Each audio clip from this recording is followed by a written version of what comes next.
is Kathy, and today I'll be continuing the music arranging portion of the music theory material. But before I do, I wanted to tell you that I have a great many videos now on many different topics, so I've decided to make several different video playlists so that it's easier to find the videos of greatest interest. So please check out my playlist page. Before you begin this section, it's important that you go through all of the basics of theory playlist material. For this portion of the music theory material, we'll be using Sylvia Woods' Music Theory and Arranging Techniques for Folk Harps book. This is a wonderful book that you will thoroughly enjoy.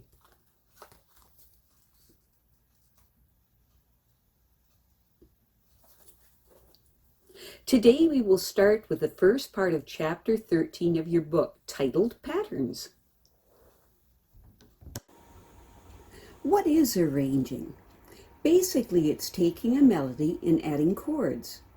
If you have played the pieces so far in this book, you've actually been making arrangements. Granted, they may have not been the most exciting arrangements known to mankind, but they have been arrangements. What can we do to make arrangements more exciting? The answer is patterns. A variety of patterns. By patterns, I mean rearranging the notes of the chord in various orders and rhythms. There are billions and billions of patterns, and the more of them you know and use, the better your arrangements will be. Let's try some patterns on Michael Row Your Boat Ashore on page 48 of your book.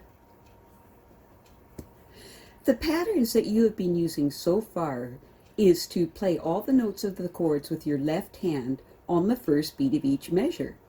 Actually, you could argue that we have used several patterns, since sometimes we played the chords in root position and sometimes in the inversions. Another common pattern is to play one note of the chord on each beat. For example, in this piece, it's in 4/4 time. You could play a C chord as illustrated in the middle of page 48.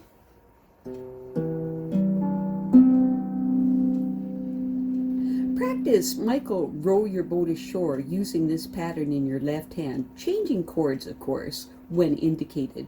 The first few measures are illustrated at the bottom of page 48 to help you with this concept. So, here's Michael Rows the Boat Ashore.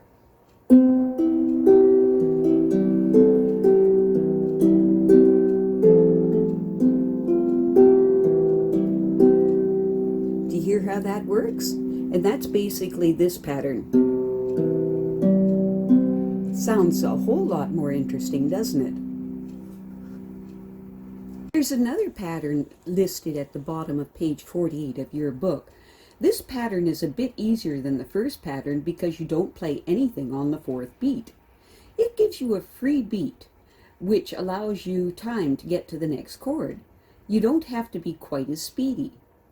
Try Michael Row Your Boat Ashore using this pattern. The first few measures are illustrated at the top of page 49 to help you with this concept. And here's Michael Row the Boat Ashore with this pattern. Okay, and here it is.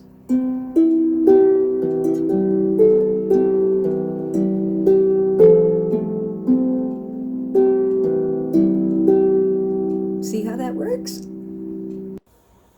The next pattern illustrated in the middle of page 49 of your book is similar to the first pattern, except that we've changed the rhythm once again. It has a free fourth beat to give you time to change chords. The first few measures are illustrated in the middle of page 49 to help you with this. And this is that pattern.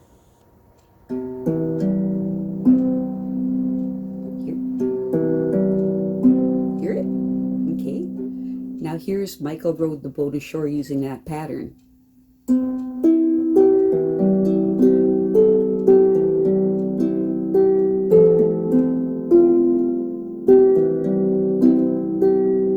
See how interesting that's starting to sound? You don't always have to go up with the pattern. Sometimes you can go down instead. Also, you can leave out some notes in the chord.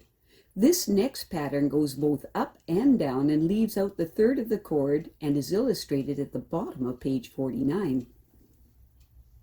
And this is that pattern at the bottom of page 49.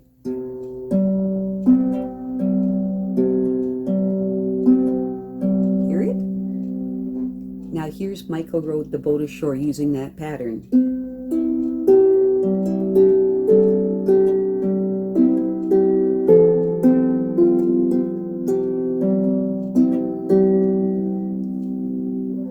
Starting to sound more and more interesting, isn't it?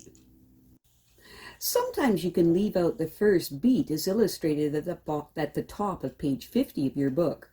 You can also play as many chords in each measure as you want, as illustrated in the middle of page 50 of your book. These are just a few of the many patterns that you would use on this piece, or any pieces in 4/4 time. And here's that pattern at the top of page 50.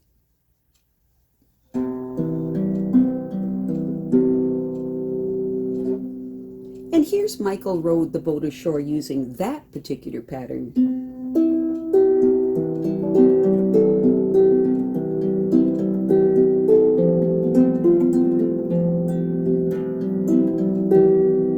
Hear how nice that sounds?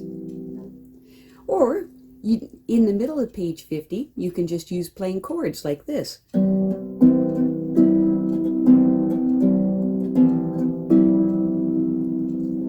And here's Michael rowed the boat ashore using that.